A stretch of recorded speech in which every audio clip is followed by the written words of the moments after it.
But I would say that for me, lenguaje vulgar or vulgar language, which is the literal English translation. And the idea of this really, for me, connects to the idea of images as a form of a lexicon and a language that is an exploration into my identity in the form of my culture.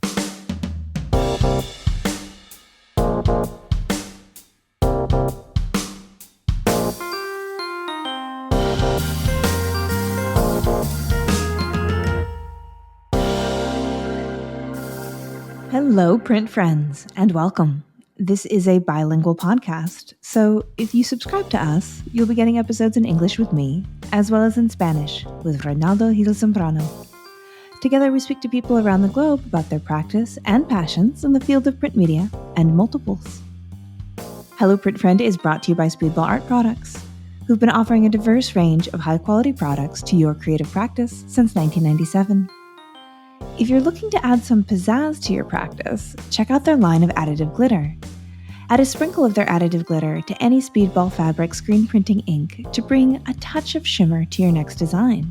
This additive glitter can be used in nearly any ratio, whether your sparkling vision is more subtle or dripping with scintillating shine.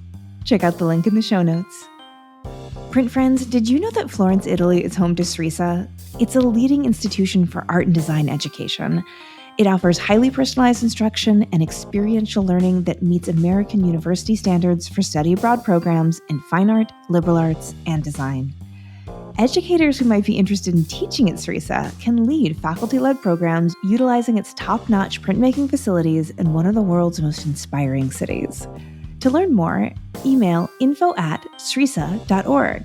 That's SRISA.org, and don't forget to mention Hello Print Friend sent you for exclusive discounts and perks. This episode is also brought to you by Legion Paper. Legion Paper is a fine art paper company that represents the best papers in the world. They either stock it, source it, or make it. With brands like Stonehenge, Somerset, Coventry, Reeves, Arches, and more, Legion is the best paper resource for every artist and printmaker's needs. Learn more about the variety of papers Legion stocks at www.legionpaper.com. My guest this week is Javier Flores, a multidisciplinary artist and educator working in Denver, Colorado. We talk about the importance of community in the arts when we face setbacks, our print world heroes, making the most out of graduate school, and the structural organization of Wolfpacks. Hi, Javier. How's it going? Good. How are you? I'm good. It's very nice to see you again. And I'm really excited to have a chance to talk to you a bit. I've seen you at several printmaking events over the years. You came to Print Santa Fe, which I thought was so cool. And that was my little foray into print event life. But yeah, I've just always really liked talking with you and really appreciated seeing your work. And I'm really delighted to have some time to get to know you a bit better and to get know your work a bit better today. Thank you for that. It's a pleasure, and it's a pleasure to be on the podcast. It's a great honor. I've been a fan for a hot minute now, and been hearing my friends, and so it's wonderful to be selected for this opportunity. Wonderful. Would you please introduce yourself and let people know who you are, where you are, and what you do? Yeah, definitely. My name is Javier Flores. I reside and live in Denver, Colorado. Born and raised, one of the few, definitely proud. A first-generation Mexican-American multidisciplinary artist and educator. Beautiful. And so you answered a little bit of my classic second question, which is the born and raised in Denver. But so tell me about the artistic landscape of growing up in Denver for you. For me personally, I always talk about some of my first influence in art because I've been basically creating art since I was 4 years old. I was born in Denver and then raised in a rural area called Fort Lupton. And then in fifth grade, we moved to Brighton, which is basically where a large part of my adolescence happened. And I always say that my very first art teacher was my tío Arturo, my uncle Arturo.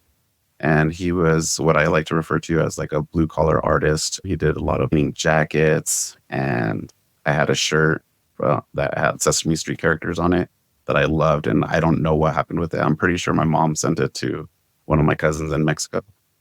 And which happens for a lot of first generation kids, is like your stuff just gets ransacked and sent to to another country. And then he did a lot of like glass engravings on like muscle cars and lowriders and things of that nature. And so from an early age, I was really drawn to watching him and was really fascinated by the way that he was able to develop something out of his imagination. And so from there, I started drawing and spent a lot of time as a little kid on my stomach in a little area about 10 by 10 inches and just in this little area drawing and spent hours there for many years. It was a way to like really get away from all the things and grew up in the 80s. I was an 80s kid, so I was really fascinated with the Incredible Hulk. And to this day, a lot of my family in Mexico is always, oh, el hombre verde, the green man. And because they would basically try to get me to eat my vegetables by saying, if you eat your vegetables, you're going to turn green. And they would do that constantly. And then growing up as a kid in Brighton, there's not really per se like an art scene there. It's a very rural city. It used to be more. It's being amalgamated into Denver now as like one of the large north suburbs. But at the time, there was no real opportunities for young kids to really express themselves. And so it was usually just through school. And then in high school, I met a kid named Ricky Myers, who, shout out to Ricky Myers, was a skater kid. And he was always with the Thrasher magazine, if you're familiar with those magazines. And they used to have a section that was based in graffiti. And so he would always talk about, he actually turned around one day and he's, hey, Javier, you're into art, check this out. And I was like, oh, wow, that's cool. I couldn't wrap my mind around the idea that somebody had done that with spray paint. So as a teenager, I wasn't really in your formal aspect of art making. It was really like tied into graffiti, tagging, and building up my repertoire in that sense and getting used to fill in and that things of that nature. And then about that time, about 18, I graduated from high school. And then at 19, I was paralyzed by being shot in the back. And to make a long story short, I was just at the wrong place at the wrong time. I was around a couple of different gangs, one that were my friends and another that they got along with. And then a third gang got there and started shooting. And I was one of only two people to be shot. None of them were gang members that were shot. And so myself and this woman this young woman that was the owner of that home, or her parents were anyways. And so from there, I had to put art to the background because I was dealing with so much depression and anger and just frustration from being paralyzed and being set back in my mindset and then in my physical form and what I felt like I could do or couldn't do. And so that's how I got into art. During that time when you were going through an incredible life change at a really vulnerable time, that late teens is such a time where you're figuring out who you are at all. And at least for me, I had basically like no emotional coping mechanism skills yet. I had no emotional regulation or really emotional intelligence. And so was there anything in there that were you ever encouraged to use art as a way to process having, again, like a major life change at this kind of vulnerable time in your life? Yeah, I was in a graffiti, still am in a graffiti crew, and they were super supportive. They were definitely like trying to get me out of the house. And I had some really close friends that I had made in high school that were super supportive as well. And between them and another group of friends that were in the same circle, but that were more focused on martial arts, that was one of the things that really helped me to get through that time, was being able to get on my frustration on a heavy bag, on focus mitts, and at the same time be healthy in my exercise and trying to build cardio as well as precise acts of martial arts, like the techniques and the prowess and all the things that come along with it. Yeah, But definitely. yeah, for the most part, it took a back burner just because a lot of my persona and who I was in high school was based on I was in track and cross country. So I was very mobile and moved a lot and was very athletic in that sense. Not necessarily the best, but somewhere in the mid round everywhere. But that was one of the things that I was really enjoyed as a high schooler. And so having that shift on its head really threw me for a loop. And then I was just dumb by living into male chauvinistic stereotypes of man's got to like work through these things and not show emotion and not go to mental health advisors and not seek counseling. And so for a long time, I struggled with that, and it was tough. It was rough for sure. When did the shift start to happen and you found you could make your way back into a creative life? So that definitely started with one of my friends. He was in college at the time and suggested that maybe I should pursue art in the higher education format and academia, and seeking that as a route and to focus my energy in a positive way. And so I started at Front Range Community College, where I actually teach now, full circle, Cool. and then ended up transferring to Metro State University of Denver, which at the time was Metro State College of Denver, and started in the art program. Is that where you first encountered printmaking? Yeah, definitely. So I had actually started, I never had it. Like I hear about people having the potato prints and all these different aspects of printmaking when they're younger. And I'm like so jealous. I'm like, you're so blessed at such a young age. That's so cool. I did not encounter it until I had first started there as a graphic designer, and really quickly realized I sucked at drafting, especially back then because it was analog drafting. And so it was a T-square, triangle, rulers, measurements. And I realized that I wasn't as attuned to that as other people were. And I wasn't a skill set that I was really strong at. And so I took a painting class and just was infatuated by that because it was so similar to graffiti in a sense, but layering and the way that you build up colors and the structure and the composition of things. And so I ended up doing that for a little while. And then I had this mindset of, okay, what do I do with this? Because you being a first generation American citizen, there's so much pressure on you to be successful and to live up to the standards of what your parents brought you here for and the sacrifices they made for you and your siblings. And for me, I was like, okay, I got to do maybe art education because I felt like K through 12 seemed like a good age group that I could really focus on helping kids get better at art. And it was something I loved. And I had done a little bit of teaching here and there as little um, workshops and with younger kids, and then some sibling and my siblings as well. And so little things like that kind of led me to really pursuing that. And at the time at Metro, you had to take the beginning level of, I think it was like 6 or 7 classes. And so I had been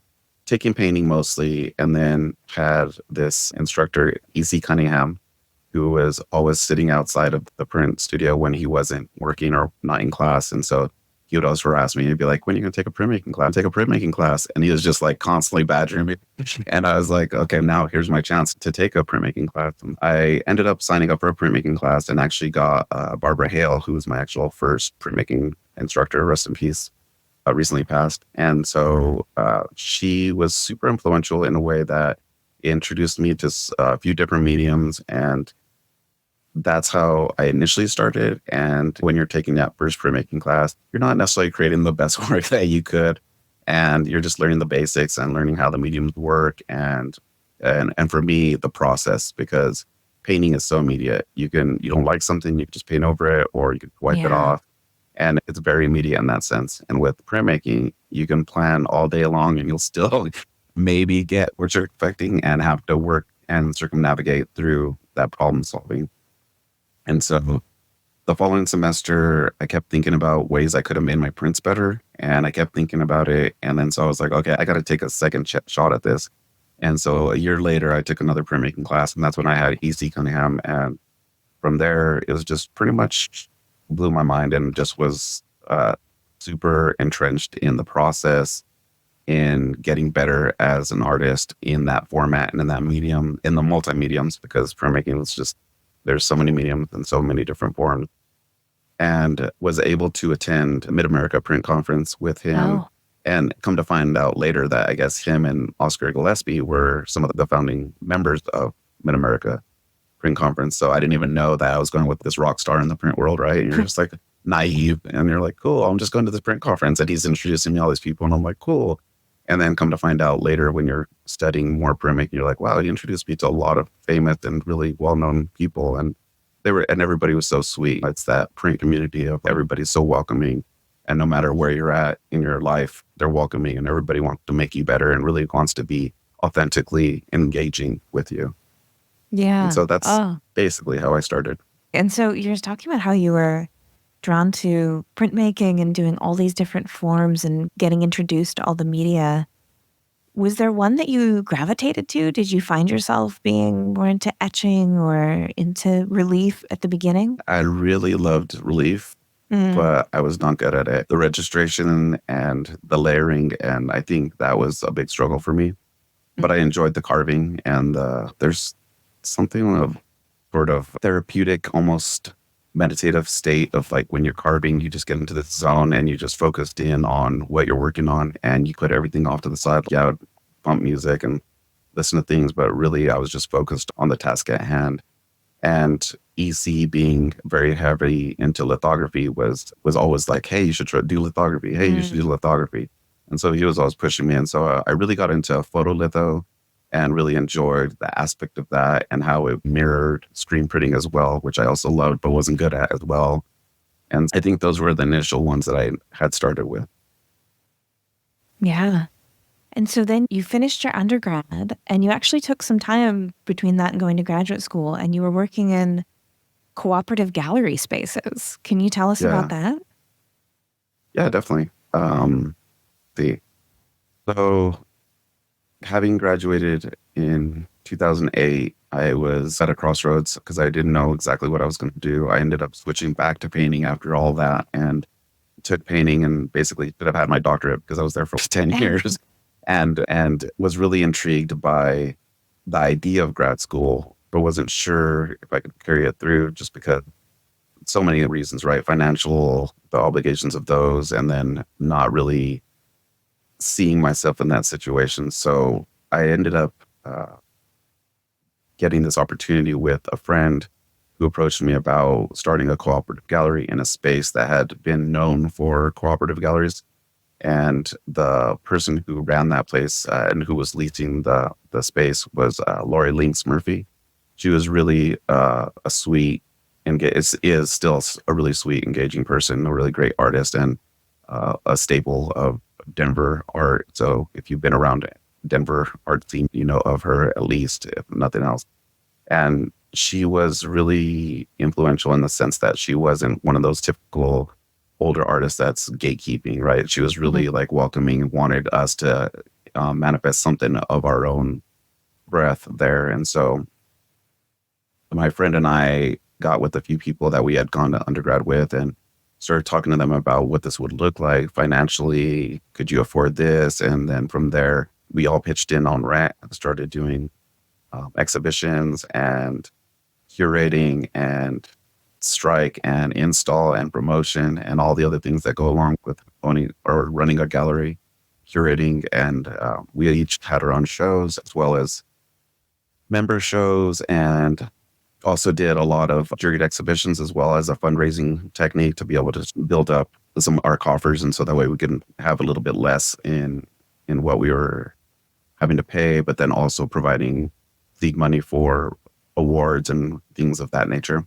Wow. And in 2011, I actually had, because of my stay of being in the chair, I had acquired a bone infection somewhere along the way. So I had hit my leg somehow. I couldn't tell you where or when it happened. And I just started getting like fevers. And so I ended up having to go to the doctor, and they're like, yeah, you have a bone infection in your leg. So they had to cut me open from the bottom of my right buttock all the way to the top of my knee, essentially on my hamstring, and debride the bone and then sewed me up. And then I had to lay in a hospital bed for 6 months. Oh my And so from gosh. there I was stuck. And then it was almost like the reliving of all the trauma that had Yeah. happened when I was first initially injured, and the anger and the depression and the sadness. And I tried my best to focus through that, but ended up getting through it. And 6 months later, I'm out and trying to focus. And I know that at the time I couldn't afford, because of medical bill, how much they had mounted up. So what I ended up doing was taking out my 401k that I had from a previous job when I was younger and paid off a lot of my medical bills. And now I was like, okay, now what do I do? And then so I had a conversation with my former friend at the other cooperative gallery, and just through some mishandling of conversations, because you're not really well versed at conversing so young, at least I wasn't, ended up having left there and was just like, okay, I'm just gonna make and try to recover. And then another set of friends were starting a cooperative print gallery, and so they asked me to join, and I was all for it because it was more print based. And I had at that point really been stricken by the printmaking bug. And Nice. so I had taken all but one class in undergrad. And so was really entrenched in printmaking. And I knew that then I wanted to pursue because I knew I could do painting wherever. And so we started Good Thieves Press and was there until I ended up applying for graduate school.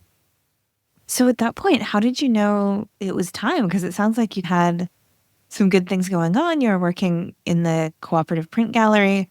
What was that catalyst where you're like, okay, no, this is the year I'm going to submit my portfolio? I think the biggest thing was I believe it might have been like 2013 or early 2014. I was called up by my buddy Tom Robertson, and he had done printmaking in undergrad with EC. And at that point, EC had passed away as well. And so we had lost a major mentor and figure in our lives. And he was like, hey, Tyler Krasowski is in town. I don't know if Tyler, he's referred to as the Viking. I don't know if I don't know if that's Ryan's specific name for him, but he was like, Tyler's having a show here in Denver and Ryan's going to be in town, Ryan O'Malley.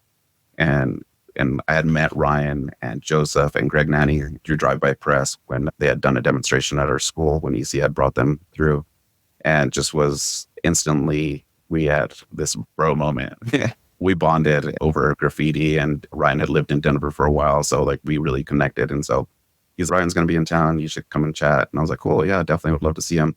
And so went to the show and we were talking, and I know you lost EC recently. So just want to let you know if there's anything that I could do to help you get into grad school or whatever opportunities, just let me know and I'll help you. And I was really honored and touched because I didn't really know Ryan too well at that point. Like we had bonded for sure and had really conversations, but I didn't know per se that he was going to back me up in that sense. And so when I was thinking about it, I was really taking into account like what had just happened to me and the trauma on my body. And I was like, I didn't know if I was going to be able to withstand grad school. From everything that I heard, it's really challenging and takes its toll mentally and physically on you.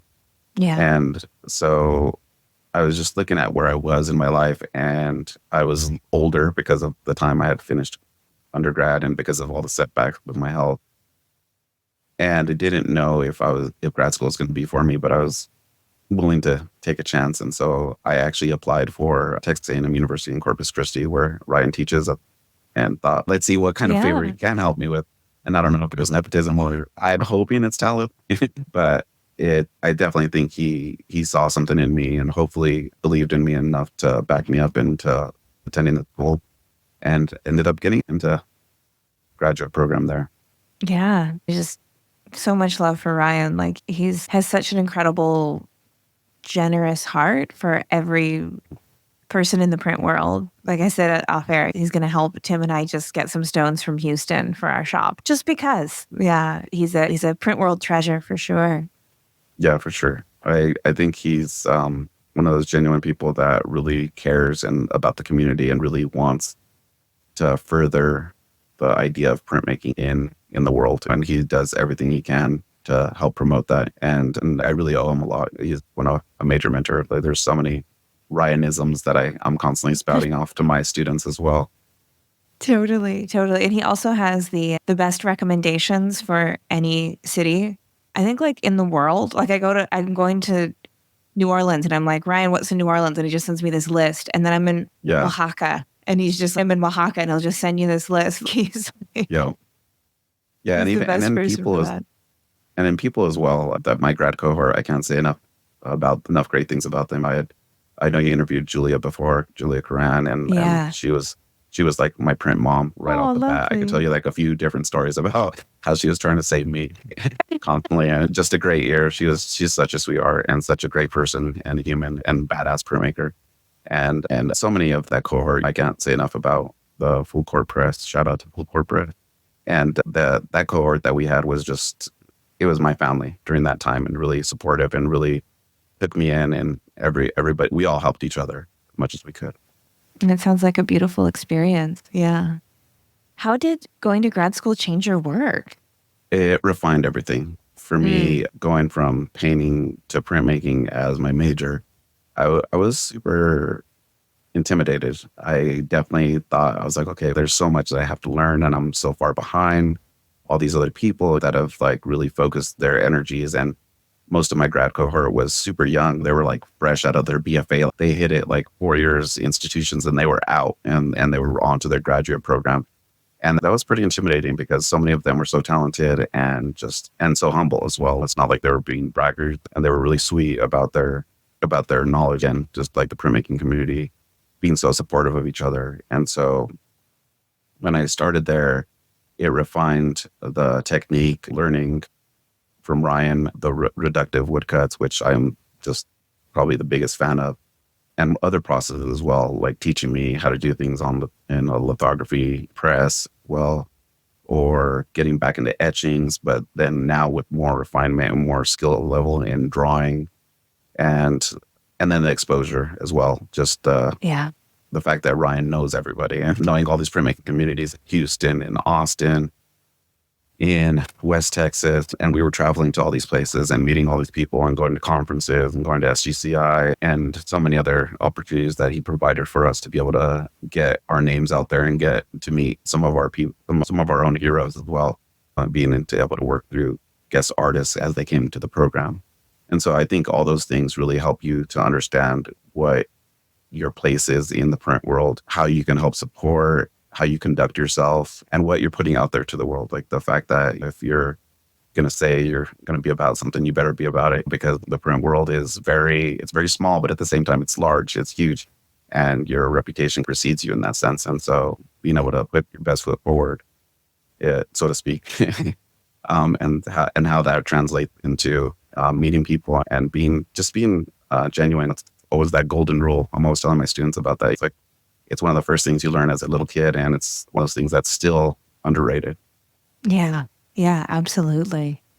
Oh, that sounds like you had such, I don't know, not to put words in your mouth at all, but like almost like an ideal grad school experience. Like you got what people hope, like a good cohort, good mentorship, like real refinement of your craft. And I think that's what people want when they go to grad school. And I've interviewed well over 200 printmakers, and I think often they don't get that. Like there's some element of that's missing, but I'm so happy that you were able to have that experience, and that really sounds like it was such a positive part of your story and your arc as an artist. Yeah. Looking back, yeah, I think so. But there was definitely challenges. When you were talking to Julia, she talked about some of the challenges. Yeah. And especially for her and her health, I know she had some setbacks as well. I got hit by a Suburban crossing the street Oh in my the middle of God. Texas. And there were some setbacks for me as well. There were some hardships. There were some people that made things a lot harder than they had to be. But I choose to look over those things and look at the positive aspect, because like, again, I have this extended family now that I can always reach out to and that I constantly try to keep in touch with. And so that way we can always be cognizant, because like beyond the art world or the print world, these are humans that I really care about and that I really love, Yeah. and just want to foster those relationships. Totally. So what was life after grad school? So you'd had this experience, and then like many artists before you get this period of a few years where you just get to eat, sleep, live, breathe, printmaking, whatever your craft is. And then you have to go out into the world and go like work and figure out how you're going to go be an artist in the world. Yeah, that's challenging, because for the program there where I went to, with 3-year program, and so for 3 years, you're able to be selfish with your time, your energy, and you're focused on your work, your ideas, and what that materialized, like the aesthetics of that and the work you're creating. And then we were lucky also to have such a great, not only print studio, but we had a really great sculpture studio. And Jack Gron, who was in charge of the sculpture studio, and the sculpture department, was just a great mentor. And so giving of his time and energy, and always like super supportive, wanted us to extend and reach out into all these different areas. And so leaving that nest egg, or that nest, I should say, and just, I don't know, it was challenging because you had all your friends there and all these people and all these relationships you had built up. And there wasn't per se any opportunities in Corpus, just because if you want to teach, most of those teaching jobs go to graduate students. And so Right. you got to make your own way. And so I had nowhere else to go. So I ended up coming back to Denver and starting again here. And luckily, through a one of my mentors in undergrad, my what I call my art dad, Carlos Fresquez, he was the painting professor at Metro State University of Denver for years and just recently retired. He was nice enough to offer me a position as an affiliate instructor teaching watercolor class there at Metro. And so got my foot in the door there. But that was after like a year and a half. So for a year and a half, I was just like, twiddling my thumbs. What am I going to do with this degree? And I have these student loans I got to pay back. And Yeah. so many factors that kind of inhibit a lot of people and scare them from pursuing academia in that sense, or not even getting the opportunity, because a lot of times these programs are asking for experience and you're like, how do I get the experience? If you won't hire me, Yep. please hire me. Yep. And so it's this dichotomy of trying to figure out how you get in there. And then, but I was luckily given an opportunity to be able to teach there. And that kind of stemmed into teaching drawing one. I got a foundations class after that, shortly after. And so I just kept building my repertoire as far as classes that I could teach, and working with the students and having them speak on your behalf as well, and in glowing light and being like, hey, you're doing great. Like, or we really like Javier. And that's what was encouraging as well, because those, like, thinking about the mentors that influence you, those are the same kind of things you want to foster in the next generation of artists, and Right. the ways that you want to build the art community, and like teaching them the things that you figured out, all the mistakes you made. I'm like, please don't make these mistakes. Do better than I do. And at the same time, these are ways that you can improve on your aesthetics or your concepts, and how you can tie those things together. I want to make sure we have time to talk about your current practice and what Okay. you do now and all of that. So Lenguaje Vulgar came up in graduate school. I was, I, a lot of my practice is cultural, and especially specifically with the imagery that I create. And Lenguaje Vulgar itself is very, I've been working through grad school to try to figure this out and how to explain Yep. it as well. Like the elevator pitch is not quick on this one. But I would say that for me, Lenguaje Vulgar, or vulgar language, which is the literal English translation, it refers to cussing, or in Spanish. And then sometimes they're also, like in Mexican Spanish, it referred to as majaderias or malas palabras. Basically, it gets around the idea of like bad words or cussing. And the idea of this really, for me, connects to the idea of images as a form of a lexicon, and a language that is an exploration into my identity in the form of my culture, and explores basically the daily hindrance of my disability and being able to express that. My life has not been easy. And so cussing, like the martial arts, for me was a way of relief, burden, and I believe a therapeutic tool to decompress and get rid of that stress. And so the language itself is vulgar at times, and the images are vulgar to quote unquote like hoity-toity kind of collectors. It's not necessarily meant for pretentious people per se. It's very, I feel like it's the way that I still connect to my blue collar upbringing, and really just focusing on how that is translated into the larger language of symbols and imagery, and how you identify with those. And so lenguaje vulgar is essentially a visual language, a visual lexicon at the most easy, the most blunt. And you actually have tattoos that say this, right? This is like a part of you now.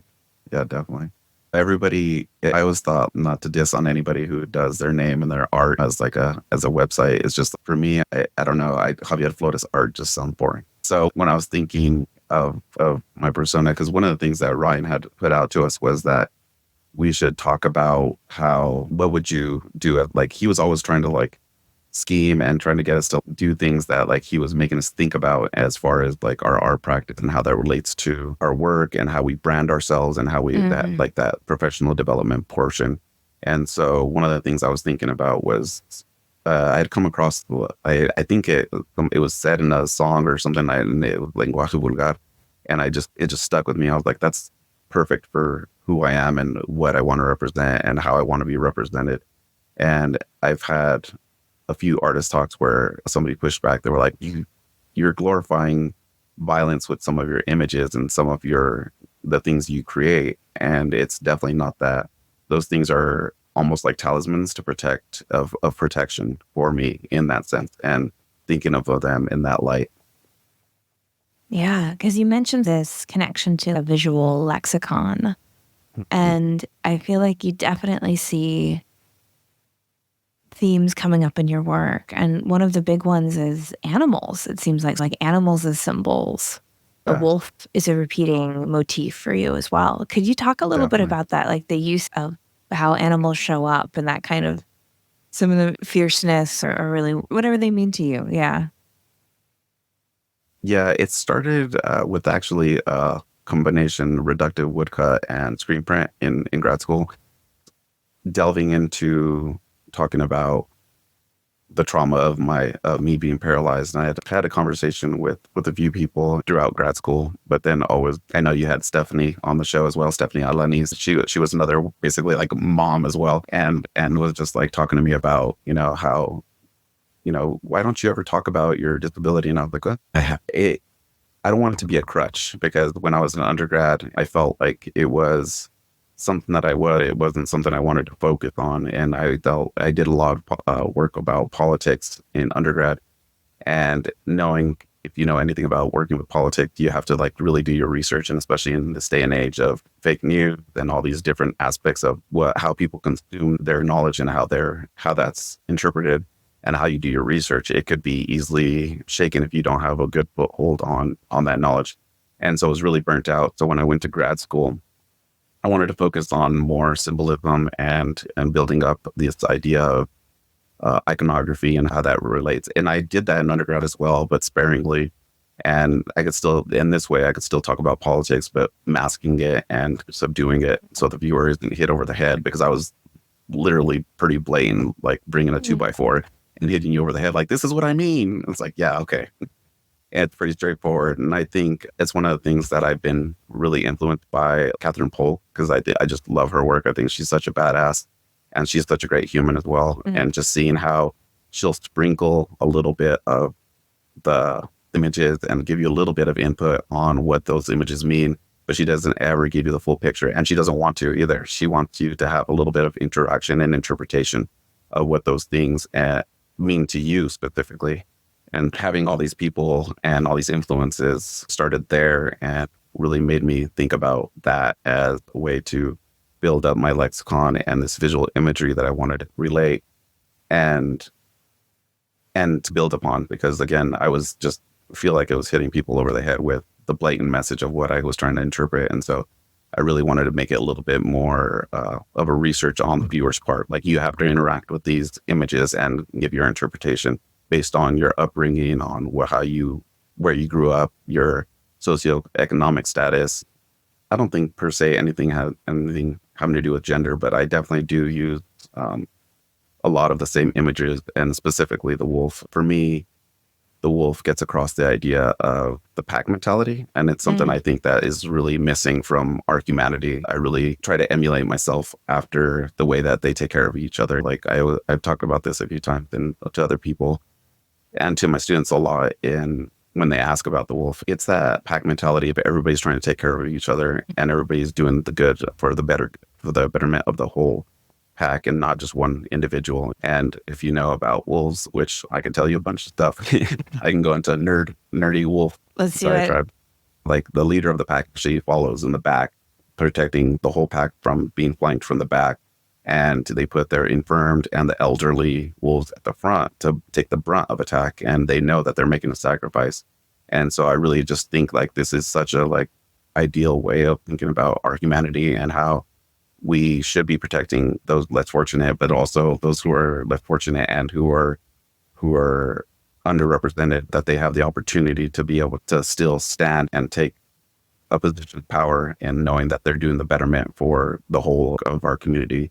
And so that's just a little of how I identify with the wolf. And wolves just look badass. Yeah, it's just a They're great really beautiful subject. creatures. Yeah.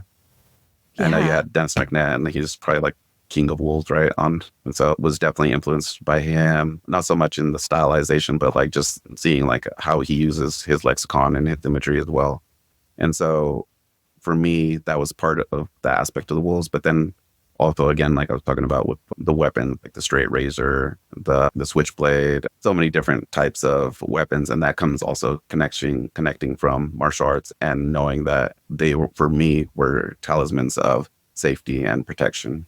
Yeah. Wow. There's so much in your answer there. I feel like I could go in different We could nerd out directions. for a hot minute I if we had the know. time, because I'm also obviously influenced by like Durer, like who isn't, right, in the print world, and like the symbolism that he was using and how we used line, alchemical images, even Freemasonry. When I was in my early 20s, there was a bunch. I don't know what it was in Denver, but like everybody was obsessed with Freemasonry, and not necessarily like the Illuminati or anything like that, but just Freemasonry and like the cool aspect of it and all those symbols and how they connected to our world, tattoo flash imagery, and also Mesoamerican heritage as well, of like how that influences all my work as well.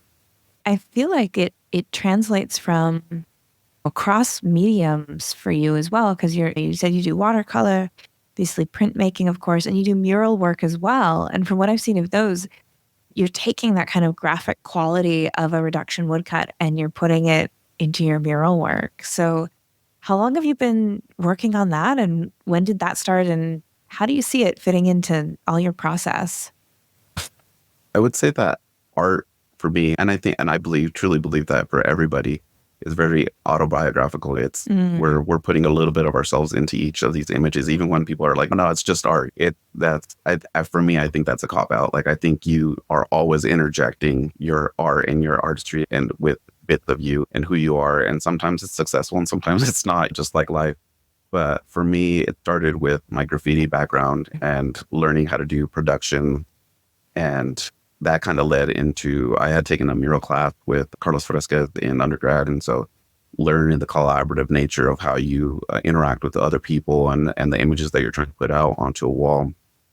And then that kind of led to more mural work individually. And then from there, I think that expanded after grad school in the fact that I would always do like a preliminary sketch and then put it off to the side. And then I would just like, it was just discarded. And, it was used as like a sketch or something preliminary to be able to figure out the composition, the imagery, and the spacing of things. And then from there, I remember one day Ryan came up to me in grad school and he's like, "Why are you redrawing these things all the time?" He's like, "Why don't you just use some of these things, but just translate it into a different medium?" And just that blew my mind. And I recently brought that up to him maybe like a year ago. And he's, "Really? I said that?" And I was like, yeah, I was like, "Yeah, bro." Like, "You don't remember that?" And I was like, it was so influential for me. And yeah. like thinking He's about those just out things, there changing lives every day. I He's just, yeah. exactly dropping, sprinkling little nuggets of wisdom all everywhere. And thinking about that, I really wanted to focus on those paintings and making them more graphic in nature, translating them into this aesthetic of line work, because I love line work. I love hatching, cross hatching. And it's one of the things you could really see influence, but that relates to line in intaglio, in etchings, in engravings, and specifically in woodcuts. And so translating that into each medium, I really feel like there's something there where you want to connect all these different disciplines with an aesthetic quality that becomes your signature. And I feel like for a long time I was all over the place, because I could do something from like hyper realism to something more graphic. And the hyper realism, just like, it's great, it's beautiful, and people are really awed by that kind of technique. But I'm Right. like, it's boring for me. It's like it doesn't really push me as the way that, like, I think it's harder to interpret something through a more graphic lens and more graphic quality. And so that's how that kind of translated and started forming itself more and more so towards my aesthetic now.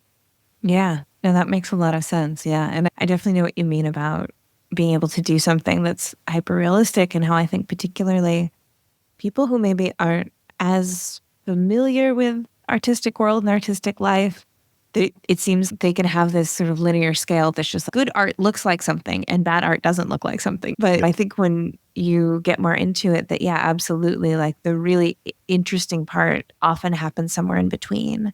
And when you're taking an image and deconstructing it or reconstructing it in a way that really puts your own voice into it, that's when things start to get really interesting. And it's a challenge. Like I said, if you're doing hyperrealism, you're focusing on every individual aspect of that and then translating that into your hand, and that's duplicating it essentially.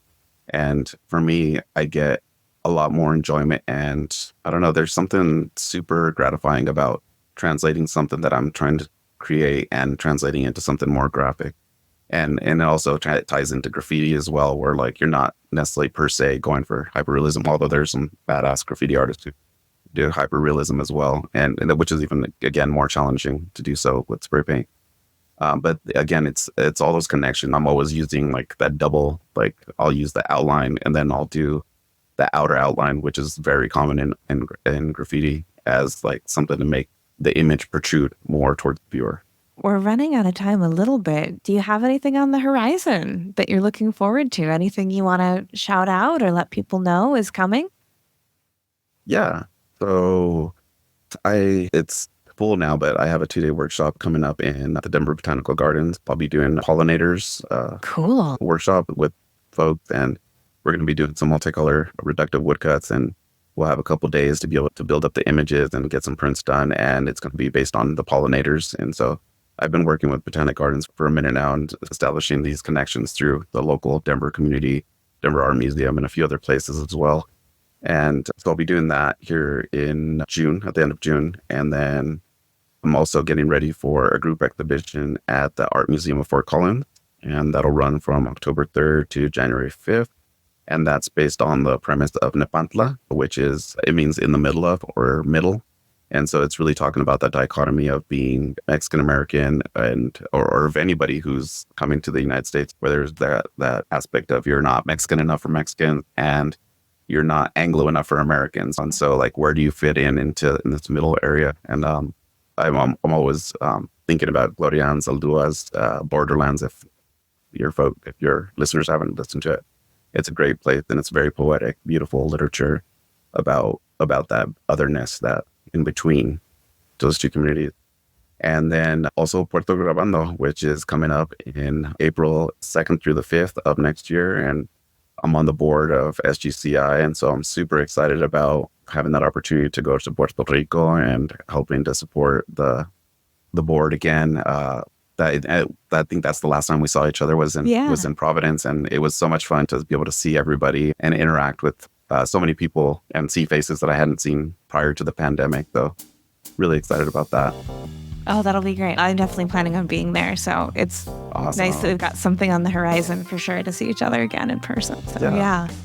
Definitely. Where can people find you, Javier, out there on the World Wide Web? Well, you can find me a couple places. I am probably most active on Instagram, although you don't get such a tailored, curated image like a lot of artists, which I'm super a fan of. I'm like really impressed when you can do that. Mine is pretty much my whole life is just put out there between my partner and myself, my art, my family, my siblings, and everything else that's under the sun in my world. And so that's at Lenguaje Vulgar. And I'm sure you'll put this in the notes for anybody who can't speak Spanish or doesn't speak Spanish. And my website is www.lenguajevulgar.com. And there you can see some older pieces, but then thanks to my partner, who I really appreciate, she helped me to update it recently, which is always a struggle for us artists, finding the time to do that. So she was helping me a lot to be able to format and put things together and get that updated. Cool. Thank you. This was a really interesting, wonderful chat, and I look forward to sharing it with everyone and seeing you again. No, thank you. I really appreciate the opportunity, Miranda, and the chance to talk to you again, and really look forward to seeing you again in person. And it sounds like it's going to be in Puerto Rico. I think so. Yeah, awesome. Thank you so much. And that's our show for this week. Join me again in 2 weeks' time when my guest will be Carrie Ocon. We talk about what it's like to work in an intergenerational letterpress shop that creates wedding invitations for the stars in the City of Angels. If you like today's episode, we have a Patreon where you can help support the podcast and get bonus content, like Shop Talk Shorts with past guests. But the very best thing you can do to support this podcast is listen, rate, follow, and share with your fellow print friends around the world. This episode, like all episodes, was written and produced by me, Miranda Metcalf, with editing by Timothy Pauschak and music by Joshua Weber.